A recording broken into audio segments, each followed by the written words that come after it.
The gang is here. We have a quorum. So thank you for coming and hearing about culture in Winchester. Winchester culture is actually a very important part of Winchester. Should I stand up or sit down? I'll sit down. Yeah. Can you? Now everybody can certainly hear me. Okay. Do you need us talking through these? Yep. Okay. All right. So. Okay. So culture has been a very important part of Winchester always. Winchester people are basically inherently cultural, I think, and they're always out doing something. But it's really good to do something together and to coordinate things. And I think that's one of the great things that having an organization like a cultural council or a cultural district can really help with. People can get the word out about what they're doing. They can find people who share their interests, and they can find events and activities to get involved with when there's something like a cultural council or a cultural district partnership to help with that. There has been a cultural council. We're going to talk about this a little bit. I'm going to give a little more history, but there's been a cultural council for a very long time in Winchester. There has been a cultural district for a very short time in Winchester. And we find that, Hilda particularly has found that people get them confused. So one of the things we're here to tell you is that the cultural district is different from the cultural council. And, but at the same time, we work together and we are supportive of each other, and we're excited about the prospects that we have to work together in the future. Okay, so let me just start by saying a little bit about me. I'm Peter Pulcifer, and I moved to Winchester in 2003, basically, the very end of 2002. One of the reasons we came to Winchester is because of some of its cultural virtues. One of the things that was really attractive to us was the music school. We had a young child, and I've always been really interested in music. In my family, it's been a very important part of our family life. I myself was trained as a scientist. I have a PhD in physics from Boston College, and I worked for many years for the government in Washington, D.C. I worked at the Naval Research Lab, and I worked at a couple of defense labs in Washington, D.C. But I play the trumpet also, and I sing, and I'm a very active choral singer. And our family, when I was growing up, I have 6 brothers and sisters, and we all played instruments. My father was a great piano player. He was a newspaper man, but he was a great amateur piano player. And so that really gave it brought us together as a family, and it gave us individual meaning in our lives. And we've all been music lovers ever since. So anyway, when we came to Winchester, we took advantage of the music school. My son took lessons there. We discovered that there was a ballet school in Winchester that he actually took lessons in and performed with for several years. And I think that's one of the reasons that it gave him a great deal of poise in his later life. He's very comfortable on stage. He's a good speaker. He also started acting in the Winchester Cooperative Theater plays, which he had a wonderful time with, and it has been a great thing for him.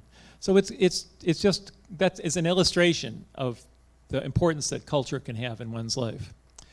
I decided to volunteer for the Cultural Council because I wanted to find out more about other people in town that shared my interest, and because I wanted to contribute to culture in Winchester and do something for it. So I wrote to the select board and I said I'm interested, and they appointed me. Now I'm stuck. Well, actually, I served for 6 years in the early 2000s, and then I took about 6 years off, and then I came back, and this is my second time through. But I'm just about to go off. The Cultural Council has 9 members, all appointed by the Select Board, and 3 members are timing out on their terms this year. So if you would like to join the Cultural Council, I just want to mention this is a great time to just write to the Select Board. So okay, that's sort of where I come from. Hilda, did you want to say a few words about yourself, or should I just move on? Yeah. Go ahead and Okay. I'll slide my piece in. Okay, good. So the power of culture. My life is kind of an illustration partly of that. But if you look out, if you look at what is culture? I mean, culture is basically everything that makes us who we are. Culture is how we interact with people. It's how we gain personal satisfaction. I mean, math doesn't really bring people together so much, or economics or banking, but music and going to a performance and looking at something beautiful or creating something beautiful, those bring people together and those give people meaning in their lives. What we do in art and culture defines who we are. We look at something and that's part of our lives, part of our culture.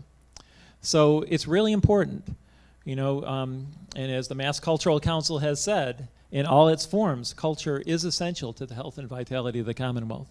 Lately, in the past decade or so, the Commonwealth has become particularly aware of the importance of culture for economic activity. I mean, where you have culture taking place, that's where people go. That's where people want to live. That's where people spend time and spend money. And the legislature has been very aware of the importance of culture as an economic driver. And that is one of the reasons, that's one of the reasons why there was a cultural council. But even more so, it's a reason why they have a cultural district program to help foster that kind of cultural vibrancy in a community, and to take advantage of the economic benefits of it. So, yeah, people don't really come to Massachusetts for the weather. They come for the culture, really, what it is. So the Cultural Council, the Cultural Council was founded, I'm really getting ahead of the slides, but it was founded as a funding agent. All that it really has to do in the Cultural Council is give people money. Every year the state gives the Cultural Council an allotment, and the Cultural Council gives that money away. It doesn't come from the town, it comes from the state. Originally it came from the lottery, and that was one of the ways that I think they got the lottery approved by the people. But now the state takes the money from the lottery and gives some of it back to the cultural councils. That's primarily. Now the Winchester Cultural Council, certainly when I've been on it, has done other things. And this year we're doing some really good other things, like for example, Art in August. And because the Cultural Council is a center of people that love culture, and it's a natural for us to do all kinds of other things. We have some programs like, you see now I'm really getting ahead of myself, but you see the art that's on the barricades, that are around the restaurants. The Cultural Council didn't get the money for those, but we did contact the artists and have the artists paint them and help put them up. So we were very instrumental in that program. Yeah, just Art in August, the Barriers program. Oh, another thing that we're doing is we put up a kiosk, a video kiosk, thanks to Shukong's initiative, at the Wedgmere MBTA station. And if you take the T into downtown Boston, you will, if you remember, there's an old coffee shop in the Wedgmere station. If you look in the window there's a video kiosk which tells you things that are going on in town. So we have a program coming up where we're going to have artists decorate the utility boxes around town, as they've done in just about every other town around here. But we're finally getting around to it. And we would love to have some programs, which we're going to talk about later, of putting art up all around town. The cultural district is really on top of that. But we have all these fences, right? Chain link fences around the construction. It would be wonderful to be able to put real art on those fences.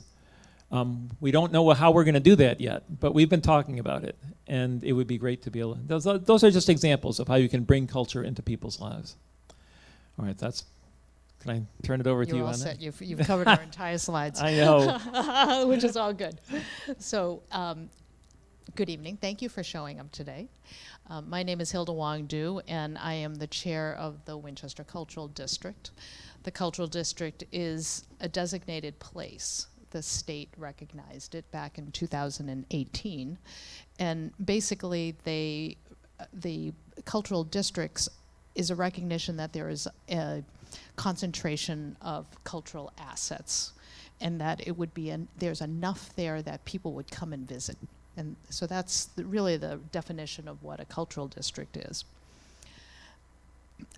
I've been chair since January of this year, and I've been a resident here in Winchester for over 30 years now. And my passion for art was inspired by my high school teachers at Burlington High School. And I carried that with me all through my life. And my career was at Fidelity Investments. I recently retired. But what I learned in being involved in art, I learned how to be a project manager in college, running art festivals. And that was experience that I took right into my career. I learned about all the details. I learned that was useful information when we built our house. So these are, as I look at what I call my encore career, which is working on all these fun nonprofits I get to engage in, that I'm hoping that this cultural district becomes not only a place where we can community build, but also a place where we can teach, where people can learn new technology, new art, open our eyes to new concepts and new ideas. So that's really the thinking behind, at least where I am currently in my perspective around the cultural district. So let's move to, there you go. More Cultural Council. Okay. So as I mentioned, there are 9 members of the Cultural Council, and these are the members. We've had a fairly stable group for the past 3 or 4 years, or maybe even the past 6 years. And it's a great group of people. And 2 of them are here, Shu Kong and Peter Engeldrum. We have 1 student from Winchester High School, Spencer Wu, who has been a great asset. He's the 2nd high school student we've had on the council, and it's been wonderful to have a student on. And I hope that we can continue to have student representation. Spencer just graduated from high school, so I don't think we're going to see him again. But we'd love to get another high school student on.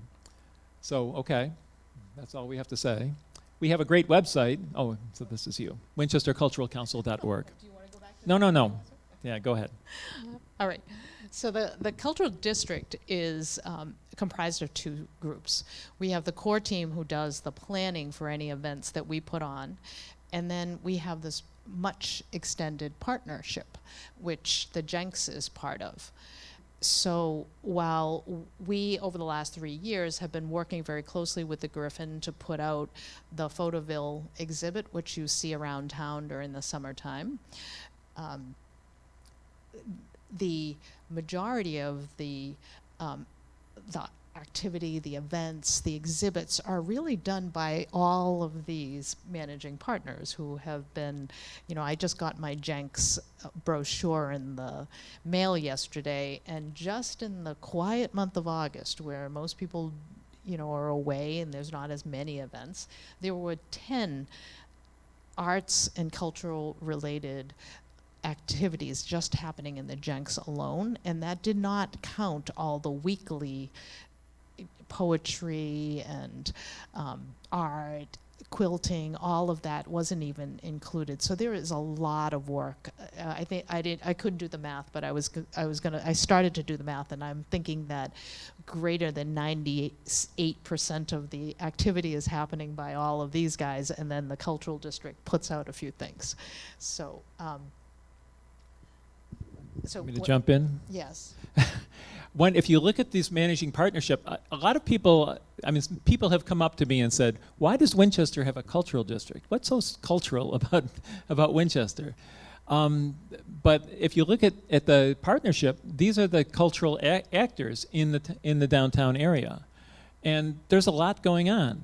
All of these organizations and people are really contributing a great deal. Yeah, I mean, I think, and because I work very closely with the Griffin, they put out something like 200 plus events on an annual basis. And Hillary, how many do you guys put out at the Jenks? It's got to be way more than that. For a year, like 20, 30, 40 in a month, right? So when you think about it, if you just combine the residents around the Judkins Pond area, you've got probably in excess of 500 events to attend. It's a lot. It's a lot of things to see. So what the cultural district does is it makes these things visible and makes them a priority for developing and for coordinating and for making more of what we've got. All right, so this is just a general thing. We've been singing. I've been singing the praises of culture, and this is sort of the idea. The whole point of the Massachusetts Cultural Council, which is the eventual sponsor of both the Cultural Council and the Cultural District, is to promote excellence, education, diversity, and inclusion in the arts, humanities, and sciences, and to foster a rich cultural life for all residents and contribute to the vitality of our communities and our economy.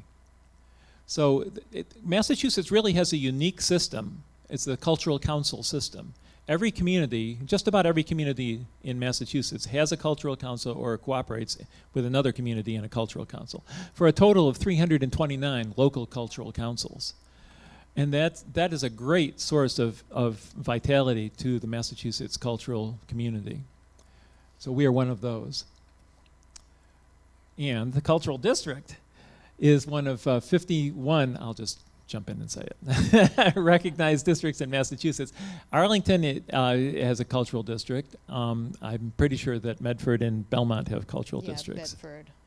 Bedford. Also, yeah. So there's and some of the cities have multiple. I mean, Boston, for instance, has a few in the neighborhoods and so forth. Right. All right, the Cultural Council history. I've really kind of talked about this, but a lot of people call the Winchester Cultural Council the Arts Lottery Council, and that's because that's how it began in 1982. Every community was, when they started the program, every community wanted to get an Arts Lottery Council because that was the way to get the money from the lottery. If you didn't have one, you didn't get any money. So, of course, they all formed one. Then in 1990, the legislature decided that lottery money was looking pretty good. And so they changed the system.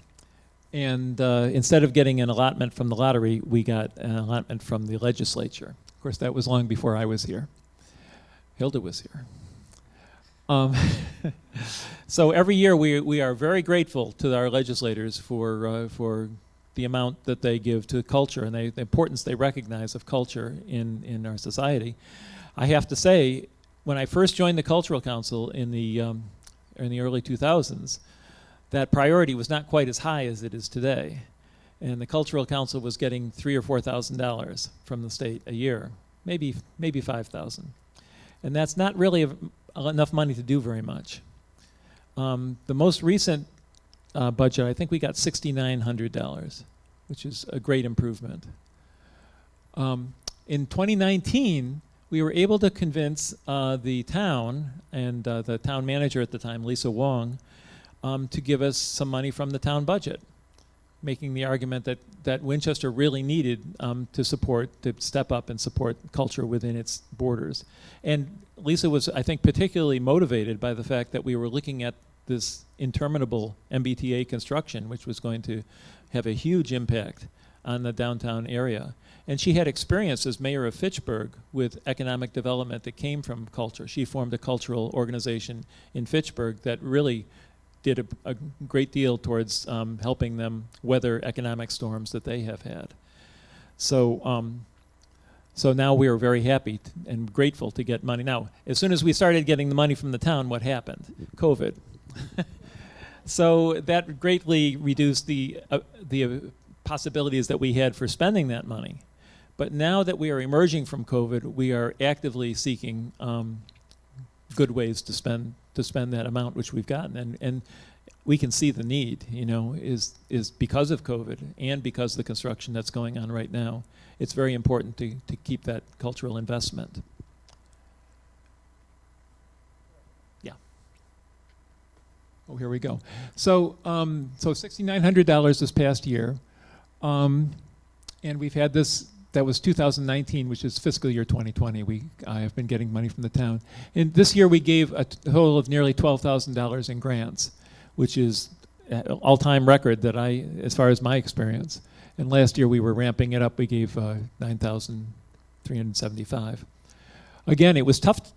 People were very inventive. We had some great COVID grant applications. We had Zooms, of course. We had a woman who did a dance, an Indian dance, in the Upper Mystic Lake, and filmed it with a great sax player, Phil Scarf, and it was a wonderful performance. And there was totally socially isolated. So there was a great variety of programs during COVID. Now with this money, the town money, we were able to institute a microgrants program. And the microgrants program was basically the idea of our high school student, Spencer Wu. He had seen it in other places. Anybody, including you, can apply for a $300 grant at any time, and you might get it. You'll probably get it. As long as it contributes, it's cultural, and it contributes to the public good. It can't just be for something you're going to hang in your closet. Yeah, it makes sense. So there are guidelines on our website for this program. We've given away, I think, 8 microgrants so far, including one for the Asian Pacific Island performance at the Griffin. We're giving a grant for the Poetry Cafe, which is we're going to talk about at the Griffin. We've given a grant. We just gave a grant for children to have art painting lessons on the Common. So there's a variety of different things. The state grants, which are still going on, you can apply for any amount for a state grant. But if you ask for $6,000, we probably won't give it to you. But you have to apply by October 15th. Now I hope you will consider, applying. You can apply by October 15th, and we'll tell you the decision by beginning of January. I got to write that down. Yeah, yeah. So we'll probably give a grant writing workshop in the fall to help people do that. But the details are on our website, and I really encourage everyone to consider making a grant. We no problem giving a $1,000 or $2,000 grant, but generally we approve about half the grants for half the applications we receive for those grants. The great thing about a micro grant is you can apply for it at any time. It doesn't have to be in October and for the whole year. If you discover that you know somebody who wants to give a speech, or not a speech, but an educational presentation, and you want to give them an honorarium, or you find a performer that wants to give a concert, this is a great way to get money for that. You'll find out within a month about the grant. It's very flexible. All right. Should I? Okay. Oh, absolutely. I could do those. Yeah. So I already mentioned that the partnership gives you a good picture of all the cultural activity in Winchester, and that's what it's supposed to be. Everyone that's working in Winchester in the art should be in the partnership, and this just illustrates in a way the richness of Winchester's culture. We have cultural centers like the Jenks. The Farmers Market is a great cultural center. The library, of course, Sanborn House for the Historical Society. Right Lock Farm is a cultural center because it's a center of botany and science. It explains how science works. In the visual arts, we have the Griffin Museum. The Winchester Artist Network is a part of that world. The public schools. And we have a couple of artist studios. Now I mentioned here Rubino Arts. That's Lucia Rubini, not Rubino. Rubini. It's Lucia Rubini, and I've noticed there are several artist studios. There's a new photography studio on Main Street, Amber Leilani. There are several design studios. Like there's a kitchen design store in the back of behind the first house, and there's a couple of home design stores. So Winchester is becoming really a place where creative people do business. In theater, we have the Winchester Cooperative Theater, Winton Club, Kidstock, music. There's the music school. Porch Fest is really sponsored by Friends of Music now. Public schools, concerts on the Common. First Congregational Church, they have an active music program, and so does the Unitarian Church. All the churches really have good music programs. We have community organizations like the Network for Social Justice, ENCA, and Rotary. There's a couple of great dance programs. Yes, Firebeat Dance Studios. And we have cultural businesses, as I mentioned. I mean, Bookends, everybody knows. Studio on the Common is a great, very active cultural business in town. And as I mentioned, there are several others. So all this, is our world that we're. And I think the other point is that there's a lot missing from here. Yes. And this is only what we were able to A, fit on the slide, and B, know about. There's more that's out there. It's out there in pockets as well. We're going to do a survey. We're going to do a census. Okay. Okay. So as Peter mentioned, there's 51 cultural districts across Massachusetts. In general, they're supposed to be walkable areas. That was part of the stipulations from the state. So we have the walkable area, which is downtown, and we also have 4 satellite areas, the Sanborn House, the Winchester Community Music School, Right Lock Farm, as well as the Cross Street area. And we're really lucky also because our downtown area you can arrive there either by train, by bus, by bicycle, by car, or by foot. So it's very accessible to many people from different areas, not just in Winchester as well. So this is the map. We have the downtown area is segregated into 3 areas. The one on the left, the purple, is the village. So here's where we are, as you probably know, the Jenks. Yep, right there. So we've got the village area, which is essentially the common First Congregational Church, that area. And then the Viaduct Lane, which follows along the train tracks and includes most of our businesses, as well as the Griffin Museum is there. That's the yellow. And the yellow. And then in the green is what we've been calling the River Walk, which again goes from Waterfield all the way up to close to the high school, and circles around our waterways, including the mill, as well as Judkins Ponds. So as we've talked about,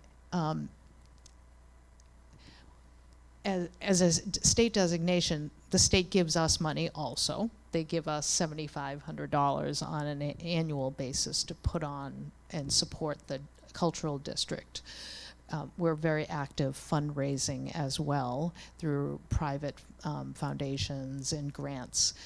This year we were able to raise $42,000 to support the work that we've done, mostly this summer exhibit, which I'll go into a little bit more detail later. But when we talk about the economic driver of what the cultural district is doing, this money is going to all the businesses. I mean, whatever we raise, we spend. So it's going directly to artists. It's going to the printers that support the artwork, any of the installation, the musicians. So there's the direct economic benefit to the people that we hire. But hopefully we're also creating an opportunity for people to come here and to visit, and or for residents to come downtown and stroll. I think that the way that I got involved was in 2020. They put up the first Photoville exhibit, and I'd been stuck in the house for 4 months, and and we started to be really, really cheap about how much of the exhibit we saw, because we knew we could go, we could see it outside, and it was safe. And I think it took us like 5 visits before we saw all 13 exhibits. I mean, we were very slow, but we would take our time, we'd walk down and go and look. And so I love the idea that we can turn the downtown Winchester into a full-on outdoor exhibit. It was, and I love the fact of seeing when I run around and take pictures occasionally so I can put stuff on social media. And one day I saw a bunch of kids that were probably about middle school age, and they were looking at one of the images and they were joking and laughing. And because they're photos, they get this opportunity to read a little bit and learn a little bit, and hopefully they caught something, and hopefully some of it is whimsical and fun for them. So the other important piece to note is that all of that fundraising, we, unlike Peter, we are not, well, we're indirectly, I guess. The town does not give money to us. I know that when I talk to people, they're like, oh, the town should give us money. That hasn't been the primary. I know Peter, on the Cultural Council, has funded, they have supported some of our exhibit as well. So they're included as part of that $42,000. The Cultural Council is represented on the managing partnership too, so we institutionally work together, which is nice. All right. All right. There you go. Well, so you wonder, we give all this money away. We give, actually, I mean, compared to what you've raised, we don't give that much, but we give a lot of money away. And this is kind of many of the things that we gave the money to. So that the Fluid Soul at Mystic Lake is just what I was talking about, the Indian dancer in the lake. We had Chinese New Year celebrations, Author Fest. We supported. We were one of the Cultural Council was one of the founding sponsors of Author Fest like 40 years ago, and we still sponsor it from time to time. Vacation programs. There's a podcast which is great for COVID, but they're looking for voice actors, I believe, about Winchester. So it's called Save Ursi. There's a 1-minute video festival called Just a Minute, which is seen internationally. It's produced in Winchester. The Chamber of Commerce has a new website called Visit Winchester, which we help support. We gave seed funding for, and so on. Things at the farmers market. Porch Fest. We were able to start Porch Fest in the middle of the pandemic, which was wonderful. And so we're very happy. It was town funding that enabled us to fund that. So, and here's a lot of pictures of all the things. Art in August. Well, I have to say Art in August. So we're in the middle of just finalizing the arrangements for Art in August, which starts Monday, because Monday is August 1st. These are pictures from past events, Arts in August, of course. Just like Photoville turns all of Winchester into an outdoor art exhibit, Art in August turns all of Winchester into an art exhibit of various ways. You can walk around and see the art in the windows. You can also, many stores have art inside the stores as well. So we're going to put out a directory. I brought some, well, of all the papers I put out, I didn't put that out. But we have, we're going to put out brochures, and it's going to be on the website, so you can know what to find where. We have about, well, anyway, it's been a good program. We've had good response this year. I wanted to make sure everybody knows that next Thursday, August 4th, there will be a big reception at the Griffin Museum where we'll serve late refreshments and wine, and everyone is welcome. It's a great way to come and meet some artists and find out more and just talk to people. So I hope that everyone will come to that. After that, every single Thursday in August, we're going to have a reception where you can go to one of the shops and meet the artist that's exhibiting there. Not only a few artists are doing it, but it's enough to have something going every week. So this is what we've put out this year. So you see the claiming Porch Fest as well. Well, they're part of the Griffin Terrace series, so the Porch Fest was one of the actual venues. That's fine. So as you can see, the Photoville exhibit up, actually I should use my pointer here, the Photoville cubes that are out there. We also include the photosynthesis exhibit, which is, did you have a question? Oh, I'm so glad you loved that. Oh, thank you, thank you, thank you. So one of the things that, and we'll talk. Let me talk about that for a second. It was a trial, so every year we try something. So I think last year we tried the building wraps that are on the Griffin and the high school. So you see them again.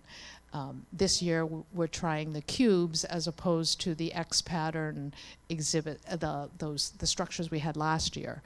I think these ones are a little bit more sturdy. So again, I'm so glad this is good feedback. This is part of the reason why we're here. So because you never know. The end of Shore Road is also a trial. What would it be like if we turned the end of Shore Road into a gallery? So you mean that? Yeah. So If you look out that window, you guy. might be able to see it, but you can look at it another time.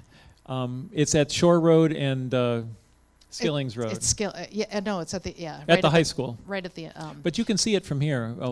And what was cool about that is that's a collaboration with the Conservation Commission.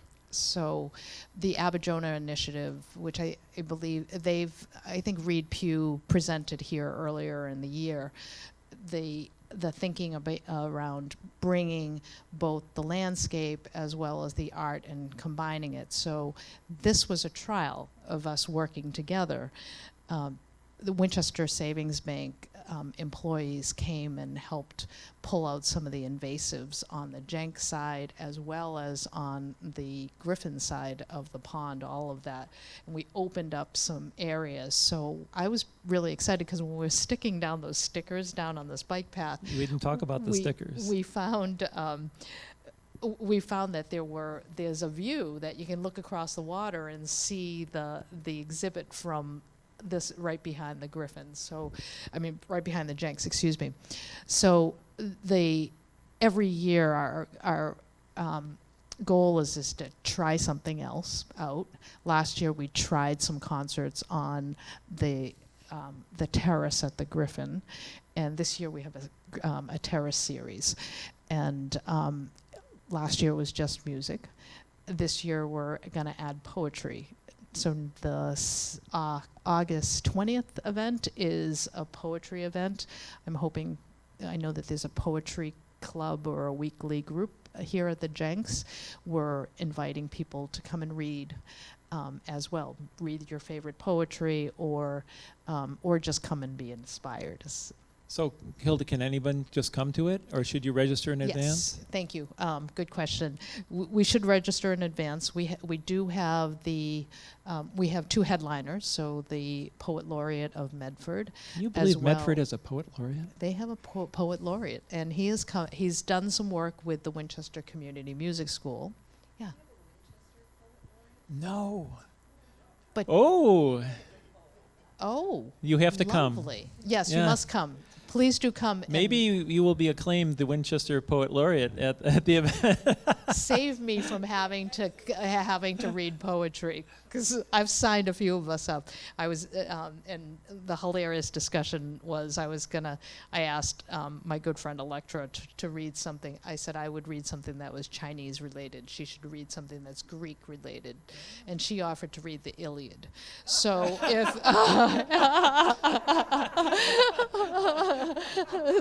that could be a whole new series. All right, so I think I capture everything we need to talk about here. So those stickers. Oh, stickers. The stickers were beautiful. Yes, on the sidewalks. Thank you. I think they were too. They had a little bit of a complication. Yes. So as it's a trial, we tested it out with one printer. Not great results. So we're testing it out again. The problem is they're wearing out. Yeah, they were wearing out, and in some of the places they didn't stick well. So I believe we're going to test it with one before we invest in the rest of them. We're going to put out another one. But what we loved about the stickers is that it allowed us to go into an area that we wouldn't have been able to put those cubes into. And specifically when I think about the Common this year, I mean, the common itself, the green part is the same size, but the farmer's market is, I can't imagine how much more claustrophobic they would have felt had we put 3 cubes in the middle of the green as well. So I'm really glad that we were able to put the stickers in. It allows us to expand the exhibit space. So our gears are turning. If we can get the right material put down, I'm hoping to be able to expand that further next They're year. designed to be removable, so at the Yes. end of the season you can just pull them up. Yes, yes. But they shouldn't have pulled up on their own.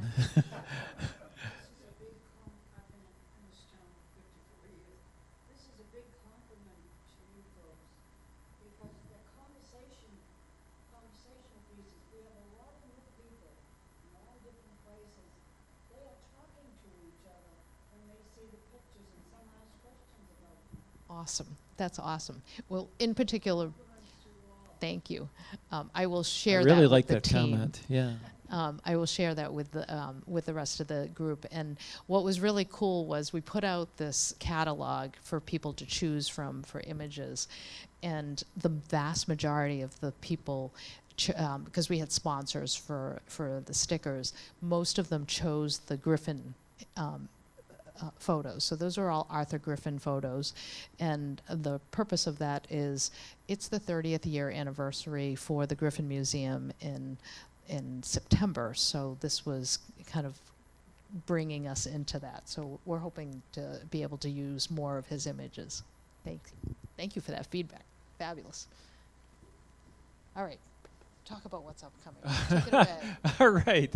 Well, we're trying to put up a calendar, a cultural calendar of everything that's going on. We started a list, but it's hard to find out everything that's happening. But we've got a dozen or so up here. So starting on July 27th, okay, that's the concert on the Common. This guy. Hmm?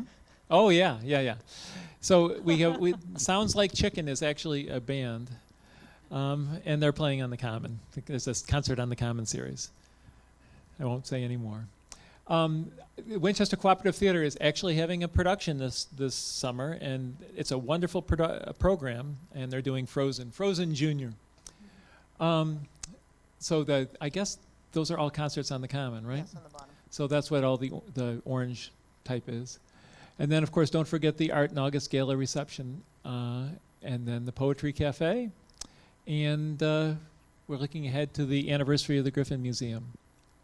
Yes, and so with that, I don't have all of the events for the Griffin Museum yet, but they definitely on the September 11th, they're planning to have, I think they're going to close off Shore Road, and I think it's going to be from 1 to 5. So there'll be music. I think there's going to be some art that people will be able to participate in. And actually, the Cultural Council did fund the band. That's Yeah. Betty's Bounce that'll Yeah. be playing For that event. for that. And also funded the concerts on the Common. And then the Mass Humanities is actually funding the Historical Society event, and we're going to talk about the history of. We can do that. It is. It is. Oh, that's good to know. You can write. I'll this down. remember. Okay. you Yeah. remember. All right. I think that's a great. This Thank is you. this is one of the biggest problems in Winchester, is figuring out how to find out what's going on. And I'm a technologist, and I decided I'm not touching that topic, because there's many people who are very, very. there is a group spirited of about people that. working on that, but we don't want to get into that right now. Yeah. So I should also mention, because, for example, Bookends has had a program all through the month of July, which you can still see. It's a Where's Waldo program, where children, or anybody actually, can go through town and visit all the stores and find where Waldo is in the store. They fill out a book. When they find it, it's a scavenger hunt, and they get a little reward when they do it. I think that's a great cultural program that contributes to getting people out and visiting the shops as well. But I didn't know. I only found out about that because I went to Bookends and talked to Judy Manzo. At the same time, there's a great program. There are a couple of great programs at Right Lock Farm, which we don't have here. They're going to have a string quartet series at some point, but I don't know if they know exactly the dates yet, which the Cultural Council is helping to fund. And they have like a walk around program, which is done with the Friends of the Library. So it has a literary theme. So we're going to try to get all these things in one place on a website, and we'll definitely keep the calendar at the Jenks informed too. There's a lot going on. All right. So I'm going to start this one. This is a draft.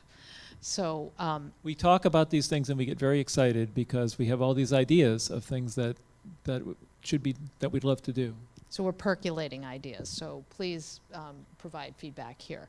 This is a draft list that I'm just floating around out there that we've been talking about. So in one conversation, somebody asked me, well, why can't you do something in the Maha Auditorium? So I had, I think, like 3 or 4 conversations today on the topic. The town hall. Yes, so that's the auditorium in the town hall. I'm still a little nervous on the COVID side of the house, but I've been thinking about it. So we're thinking potentially a dance recital, a classic rock Halloween party. What else came up today? A pop-up store came up. That's right. So those are some ideas around possibly doing something in the Maha Auditorium and taking advantage of it and doing something similar to what we're doing with the Griffin Terrace series inside. So those are some ideas. We've done Photoville for the last 3 years. And Photoville, for those who are unaware, is a big brand for photographers. And so it, pre-COVID, the exhibit that used to show here, that shows here in Winchester, was shown in 13 other cities across. And I used to laugh over this because it was something like Seattle, New York, Toronto, and Winchester, exactly. So, and which is really cool. But you know, people are coming. You know, most of the people who come to visit the Griffin are actually from out of town, so it makes a lot of sense. So the brand of bringing Photoville into the Winchester makes a ton of sense. However, as I talked about earlier, we've got all the high school students work with photosynthesis from Burlington and Winchester. We've got New England artists work. We have the community school who has, so there's QR codes on each of the cubes, and there's faculty music. The Winchester Community Music School's faculty performed pieces, small pieces. They're like a minute each. So while you're looking at the art, you can hear what they've put together. So it's a nice place to highlight the music teachers as well. So what we're thinking about, what if we were to create something like the first Waterfield festival? And what would that look like? What if we engaged all the rest of the managing partners of the cultural district? What would that do to their programming? And like I'm also involved with the Historical Society, so I think about, what could we bring up from a history perspective to talk about Waterfield, and what does Waterfield mean to us? We could bring the network of social justice in, and they can talk about what the water meant to the indigenous people who were originally here. There's so many topics associated, even the Mystic River Association. I count herring in my spare time, and that's an important thing. There's, I think, 265,000 estimated herring that are going to come up the river this year, down from last year, but that's another thing for us to understand, and what kind of art could go around some of this. And so There could be painting, there could be be music, painting, there could be dance, there could be dance. there could be somebody dancing in the Mystic Lake. You know, They could probably it all relates to the water and how the water flows and how it relates to the community. I mean, it's really amazing when you think about it. You could put on plays related to it. very good. I've gotten them all excited this week, so we're And it could build. We could do it every year. Once people started thinking about it, all kinds of things could come up. Yeah. And the train station, we know that it's under construction. It's going to be under construction for a little bit of time. So what a fabulous canvas that fence is. That's actually how Photoville started. Photoville started as a way to decorate all the construction sites around the different cities. And it's based out of New York, but boy, we could have used it during Big Dig. Lots of fencing that was there. So we have a fence now that's permanent, and perhaps we can take advantage of it and use it as a I would love to do that. canvas. And then this is my thing. I'd love to see sculpture in town. I'd love to see temporary sculpture. I would love to. That's how I got involved in the cultural district to begin with, because Burlington put up their sculpture park, and it's nice. It's a small little park, but when I reached out to Joyce Westner, I said, "What if we did one too?" And then people who come visit can come to Winchester, see our sculpture, and then go to Burlington and see the sculpture there. And it could be a nice little destination, and we could bring people in from somewhere else. And then while we were at it as residents, we get to see new stuff on a regular basis. So perhaps next year could be our first year where we can start to incorporate sculpture. Just speaking about the train station, you know, in the cultural district, one of the great things about recognizing that this is a cultural district is that it inspires you to incorporate culture into any development that goes on into the district. Notably, the MBTA station, which is about half of the downtown area, and we're advocating to put cultural amenities on that site. It's an uphill battle, but we're working on that. Maybe to have a place to display art at the station. There should definitely be murals or something identifying when you get off that station. You should know that you're in Winchester and what the identity of Winchester is. And you do that through art and history and decoration. But also there's proposals, you know, to put a big development on Converse Place, which is right across the bridge here.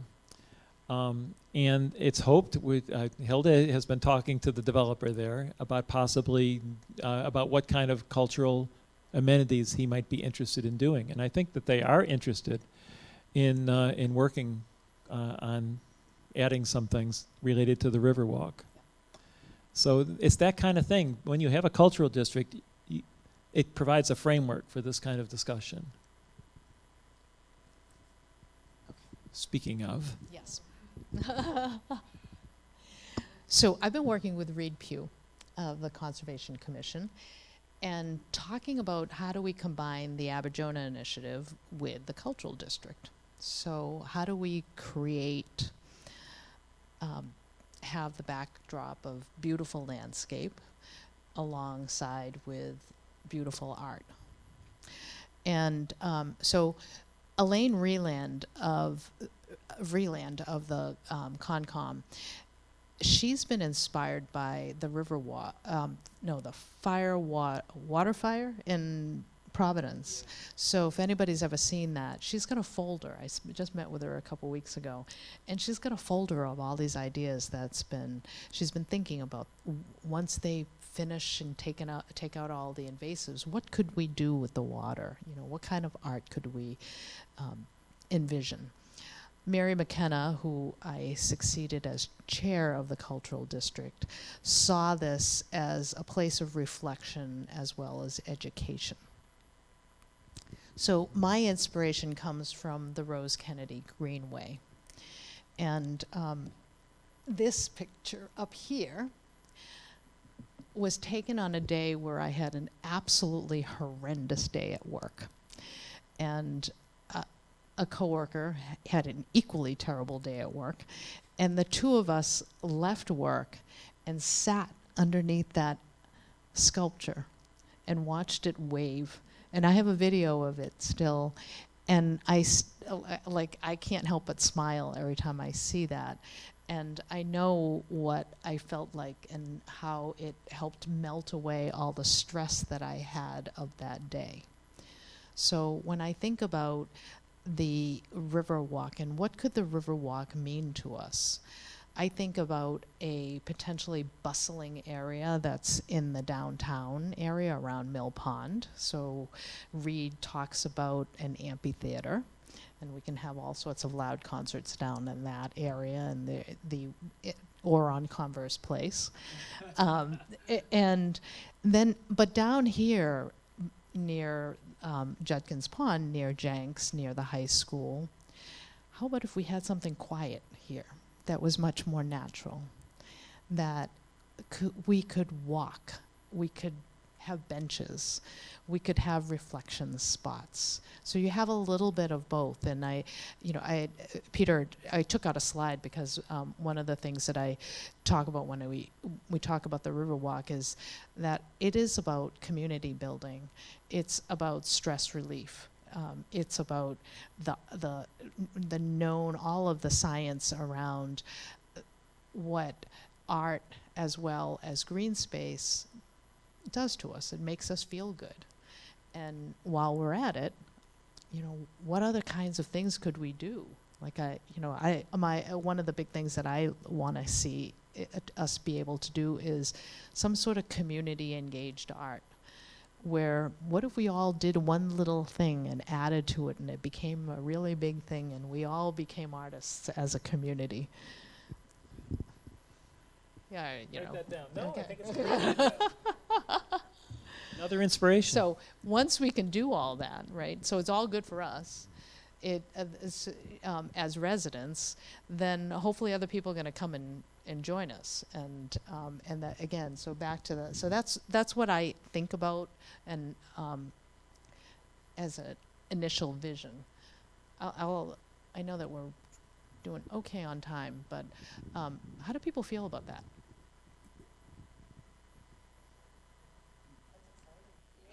So.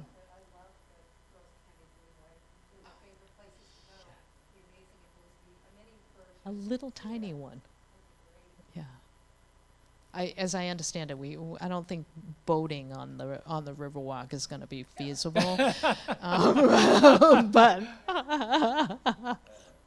somebody was asking me about dragon boats. I'm like, I'd sit down on that dragon boat and we'd be in the mud. Mini dragon boat. So again, test and trial, right? So we came up with this. Somebody was reaching out. I met with Rich Mucci, and he was hilarious. He's like, okay, how much is it going to be? And I was like, I have no idea. So we started to put together some sort of phasing, some sort of idea, so that we can start to think about it and to start to socialize. And again, when I talk test and trial, I actually think Judkins Pond is going to be easier, because I think when the Conservation Commission, when they talk about Aberdona initiative, the Judkins Pond area is much larger. So for them, it's a lot more work. But maybe we don't have to do all of it. We just do little pockets, and we find little spaces where, and there's all these great ideas that pop up when we talk to people. Somebody said to me, I was walking with them at Horn Pond, and they say, you know what I love about Horn Pond is there's a bench every 20 feet. So, she had recently... Good for exercise. Well, no, but she had recently had a knee operation, so she needed to stop and rest. So I'm like, that's great. So that's something for us to think about, is to have that. I'm a big Fitbit fan, so, mile markers was something out there. What could we talk about in the Jenks area? How could we help? There's some really nice So where is the spot. Jenks here? Right? There's, Is it this is 1B? the No, Jenks it's not. It's right 2A, here. right? Yep. So Or 1B. So I know this is a little spot right there. Right. I think it's right outside this window. And then this is the, that big field.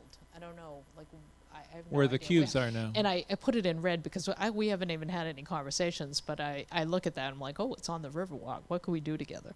So we're putting out some ideas.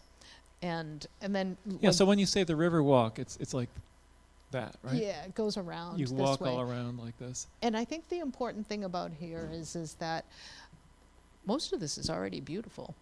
I don't think we have to do a ton around. The Conservation Commission has made a lot of progress around the Aberdona initiative. So part of this might be just us placing some art, or that may be it. And I still love the idea of revolving art, because that's something I find at the Greenway. I still have a hard time with them repainting over that mural that they do near South Station, because I always get caught up and then it's gone. But I do like the idea that stuff would rotate and we would get new things. So You've already done things though, like around 1A and 1C, right? Yeah. That's where Yeah. the bridge is at 1A. yep. So much of the stuff And right you now. got rid of the invasives and so on. Yeah. Yes. So I think the important piece of it is also as we raise more money, we don't want to just keep doing temporary also. So maybe a little bit of it stays. Practically, when we march in the parade for Memorial Day and Veterans Day, we practically marked up where we march. That's good. Well, They did a good job. Well, this part I think is a little tough to walk through, right? So do you I think the walk- march goes down to Main Street, right? Oh, okay. Yeah. Oh, okay. But you know, Well, maybe we should hey, have a Riverwalk march. There you go. That could be great. And then get onto the dragon boat. Yes. Riverwalk, hoping and assuming that it would be accessible. Yes.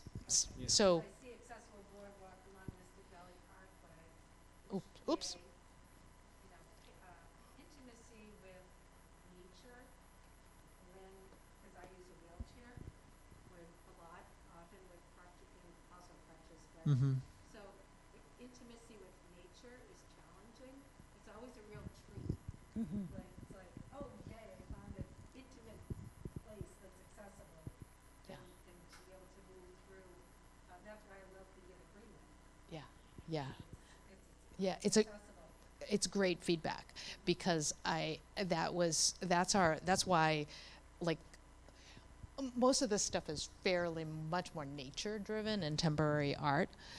When we get into onto phase 2, that boardwalk, we all love that idea, the boardwalk, because that's when you do the walk itself, it's really the only part that's really unpaved right now. Well, you're thinking about going up like Mystic Valley Parkway, right? It's here. Where either no, you it goes from the library and then it comes up here. So there's a dirt there are the path. bushes there It's- along it, yeah. It's down the bottom, not on the part of the top. I like kind of wading in the water on the pond side, but that's what you have to do.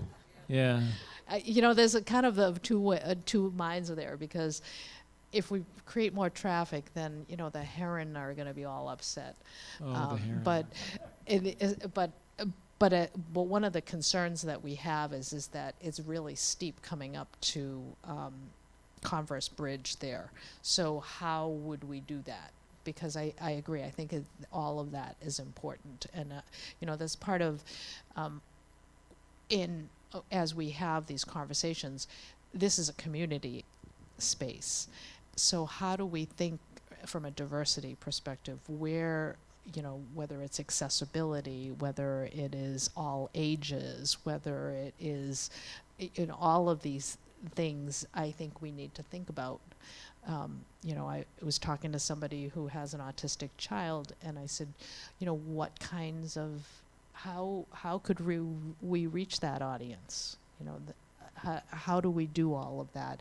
It's a lot of space, and I think we have an opportunity to do that, because it's just a matter of, we have a humongous managing partnership, and somebody, there's all these different points of view. So ideally, this is not something that's a one and done. It's living and breathing and changing with us every year.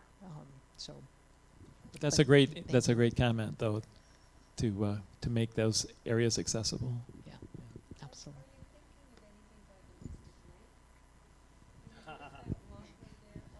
That's what I always say. Yeah. So I'm it's around prioritization. So prioritization. So as a cultural district, we are actually, there is a definition in the map. So the state recognizes a space, because when I was meeting with the Mass Cultural Council, I was like, well, what happens if we want to include that business and it's on the other side of the road?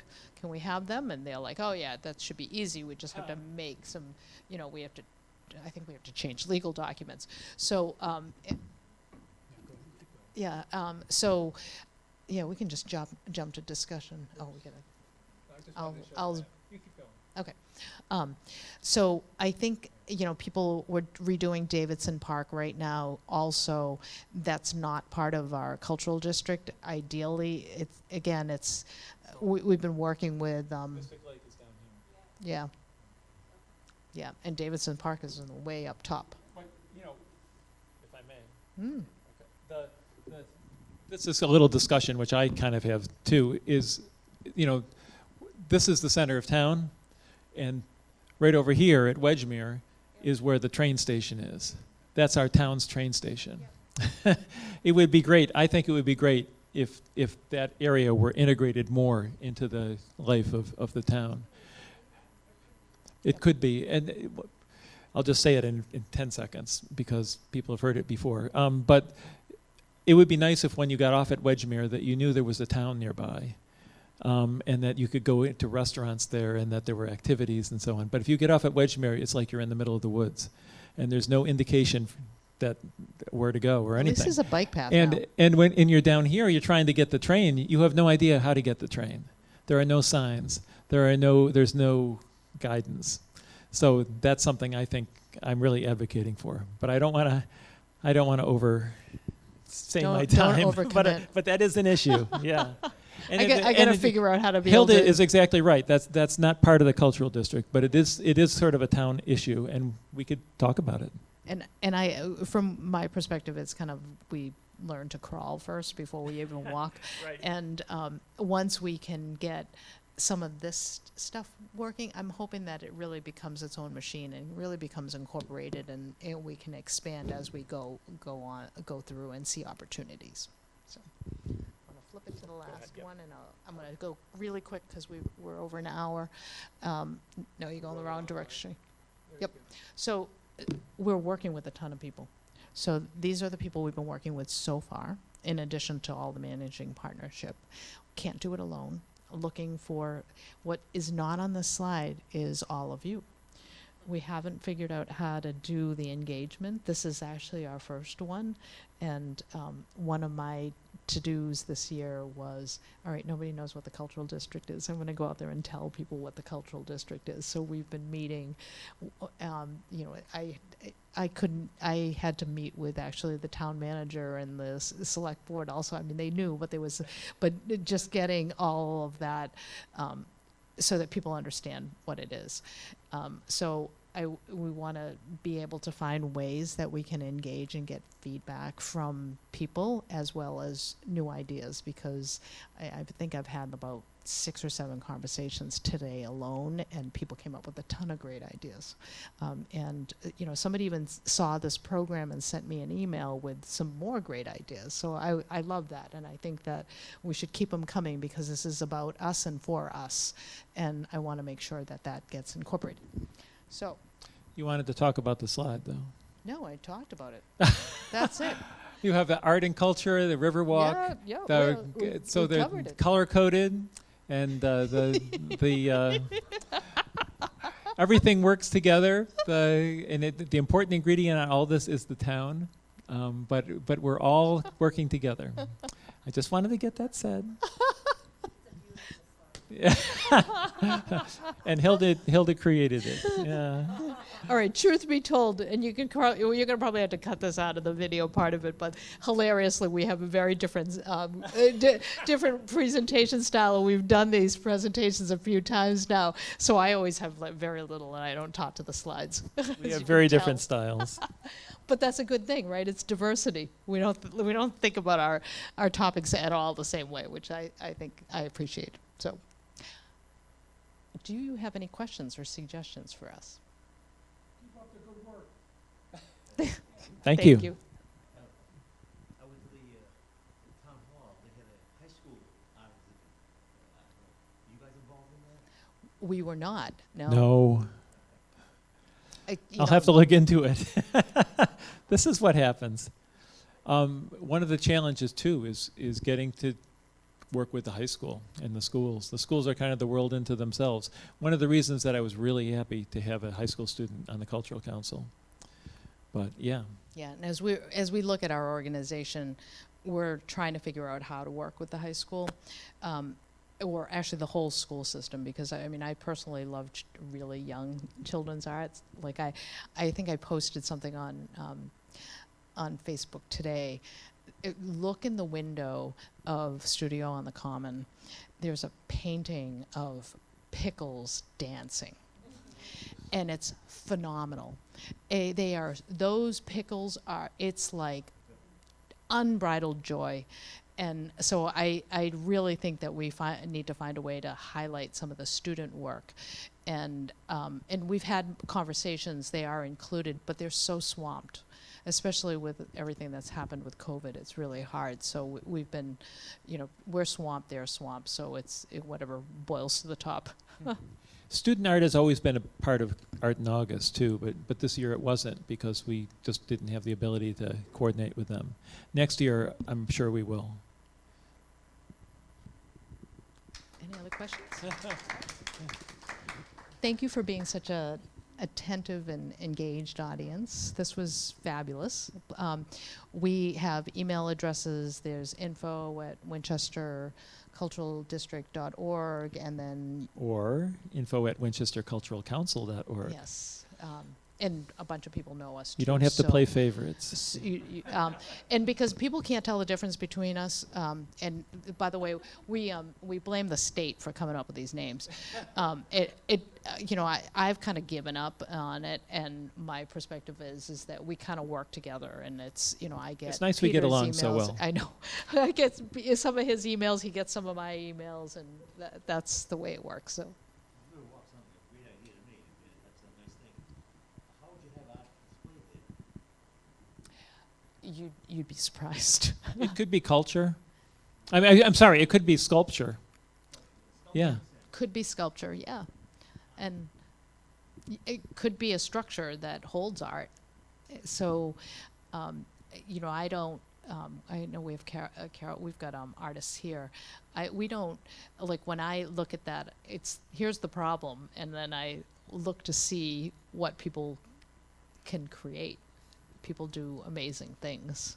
So who knows? Could be a laser light show. Earlier this year, I was in Ireland, in Galway, and they have a Riverwalk there where they have poems on stones, and you could just place that, and you have a poem there. They do that. Yes, haiku. Right. In Wouldn't that Cambridge, be fun? they have poems on the sidewalks. Yeah. Those Yeah, they're like- Cantabrigians. Just think we could.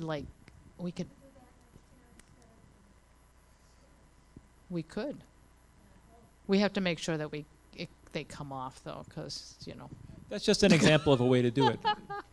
sometimes people get upset over that. All right.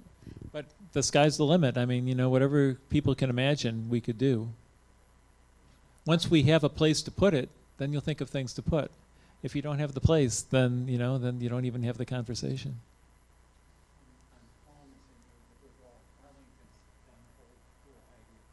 Yes.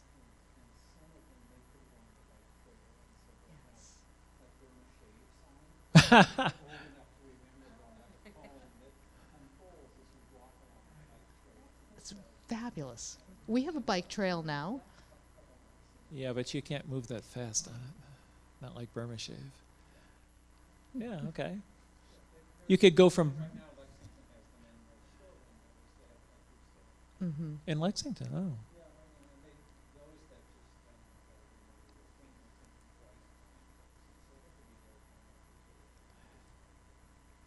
that's good. Yeah. All right. Thank you. That's a good idea. See? Yeah. Yeah. Well, it's like you have the window painting, like for Halloween, you could have poem painting. Yeah. And that's, I guess, what they do. Yeah, that's a great idea. It's great to get these ideas. Well, thank you very much, and thank you for coming, and have a great evening. Yeah. Thank you. Thanks. And join the Cultural Council. I have a question. What did you work on in